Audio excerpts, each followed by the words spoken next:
Қытайда тұрғындар ит пен мысықтарды жұмысқа жіберіп ақша табуда. Сәлем достар. Сіздермен бірге News.kz арнасы. Каналыма тіркеліп қоңырау белгісін басуды ұмытпаңыздар. Қытайлықтар үй жануарларын жұмысқа жіберіп табыс табуды үйренуде деп жазады Stan.kz. Бұл елде қазір ит пен мысықтар өз тағамдарына өздері ақша табады. Олар арнайы кота-кафе мен писка-кафеге жіберілетіні белгілі болды. Үй жануарлары кафелерге барып келушілер оларды тамашалауға келеді. Келушілер кафедегі жануарларды ұстап сүйсіне алады. Жануарлардың иелері үшін бұл әдіс ақша үнемдеудің жақсы нұсқасы болып отыр. Өйткені үйде жалғыз қалған жануарларға қатты ыстық болғандықтан жазда желдеткіш қосуға тура келеді.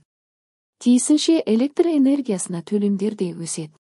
Қытайдағы мұндай кафелердің тенденциясы Жуанлэнь Шекиян деп аталды. Бұл тіске басар үшін ақша табу дегенді білдіреді. Жануарлар жұмысқа толық немесе толық емес күнге шыға алады. Содан кейін түнде иелері сияқты үйлеріне оралады.